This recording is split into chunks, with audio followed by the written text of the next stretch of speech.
Over 100,000 ChatGPT accounts were found for sale on the dark web. Employees claim companies are too slow to adopt new technologies, and yes, we might actually get those flying cars. These and more top tech news stories from #Trending and Tech News Day. I'm your host, Jim Love, CIO of IT World Canada and Tech News Day in the US. Singapore-based threat intelligence firm Group 1B has discovered credentials for ChatGPT in over 100,000 Stealer logs traded on the dark web in the past year. The number of stolen accounts has seen a steady increase from 74 in June of 2022 to a staggering 26,902 in May of 2023. The company points out that as more employees use ChatGPT to optimize their work, the demand for account credentials has significantly increased. This is concerning as ChatGPT stores user query history and AI responses by default, potentially exposing company or personal secrets.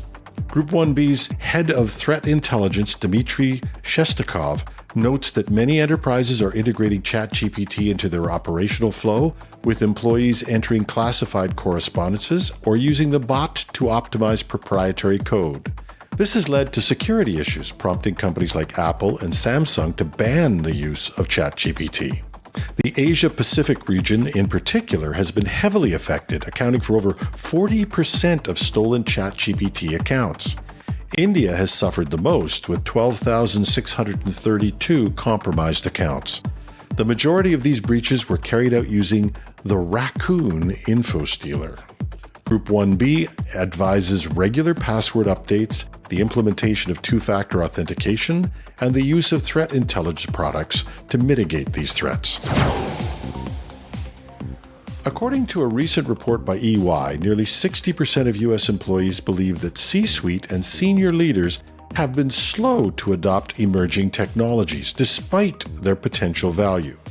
The report surveyed 1,001 employees familiar with emerging technologies and found that 3/4 of respondents' companies have either initiated or fully adopted one or more emerging technologies in the last 3 years. However, over half of the employees believe that by the time these technologies reach full adoption, they're already out of date. This highlights a significant challenge for IT leaders who must balance the appetite for new technologies with the potential risks of rapid adoption. Matt Barrington, EY America's emerging technology leader, notes that enterprise adoption has historically lagged behind technology innovation. He cites generative AI as a recent example of an emerging technology that enterprises need to understand and adopt more quickly. However, the pace of adoption can be slowed by other tasks in the tech stack that need to be completed before new technologies can be deployed. Barrington suggests that companies with a forward-thinking posture are better equipped to adopt emerging tech capabilities at a faster rate. AT&T is leveraging OpenAI's technologies to streamline its internal operations, a move that could significantly enhance customer support and network optimization. The company has launched a tool called Ask AT&T, which aids its tech workers in a variety of tasks, from coding to customer support to language translation. Ask AT&T allows employees to use natural language to access data stored in HR and support documents, and it also assists in network optimization and code upgrades. While the tool currently relies on OpenAI's technology, it's designed to incorporate algorithms from other companies in the future. AT&T's Chief Data Officer, Andy Marcus, is particularly enthusiastic about the use of generative AI for writing computer code. He reports that productivity gains have averaged between 25% and 50%, with minimal adoption work required. However, he emphasizes that human oversight is still necessary to ensure the code performs as expected. An unexpected benefit of using AI in this context has been its ability to detect fraudulent users in customer support chats. Marcus notes, out of the box, it's really great at detecting fraud. This initiative by AT&T underscores the growing trend of businesses harnessing AI technology to improve their operations and customer service.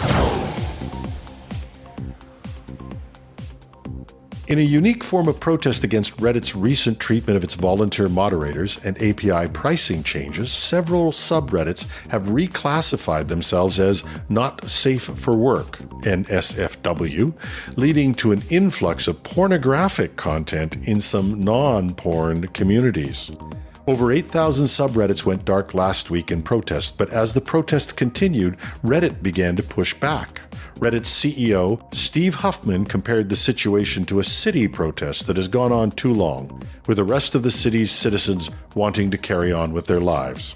Despite some subreddits reopening, the switch to NSFW status has created a new level of friction. Users must confirm they're at least 18 years old to view these subreddits, and on mobile, users cannot access NSFW subreddits unless they're logged into the mobile app. Furthermore, NSFW subreddits are not eligible for advertising, potentially causing some big discomfort for Reddit itself. Subreddits that have made the NSFW switch include r/TIHI, thanks I hate it, r/Formula 1, r/videos, r/HomeKit, r/HomePod, and r/interesting as that. We'll lose our NSFW rating if I say that. The content rules in these subreddits have been relaxed or removed, leading to a significant increase in explicit content. The protest highlights the ongoing tension between Reddit's management and its community of users and volunteer moderators.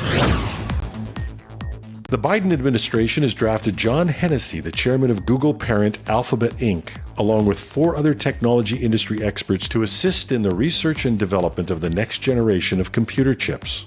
This move comes amidst a global chip shortage that has affected numerous industries, from automotive to consumer electronics. The shortage highlighted the strategic importance of semiconductors and the need for the U.S. to bolster its domestic chip production capabilities. Hennessy, a renowned computer scientist and a leading figure in the tech industry, brings a wealth of knowledge and experience to this effort. His involvement, along with that of other experts, signals the Biden administration's commitment to addressing this critical issue. The specifics of the research effort and the identities of the other 4 experts have not been disclosed at this time. And finally, Eve, an electric aircraft maker controlled by Brazil's Embraer, has signed letters of intent for the potential sale of up to 150 of its flying cars. The potential buyers include Vor Aviation, Nordic Aviation, and Widerøe Zero, and me if I could find the money. This move comes amidst a growing interest in electric and autonomous flying vehicles, often referred to as flying cars. These vehicles are seen as potential solutions to urban congestion and a way to reduce travel times. Eve has about 2,800 orders for the new flying vehicles before they've even started production. The company has recently completed wind tunnel testing and expects to start commercial operations in 2026. Until then, we're still stuck watching reruns of the Jetsons or reading back issues of Popular Science, and can't wait till I can get my flying car and look at my neighbor and say, who needs a Tesla? And that's the top tech news stories for today. Links to all the stories can be found in the text version of this podcast at itworldcanada.com/podcasts.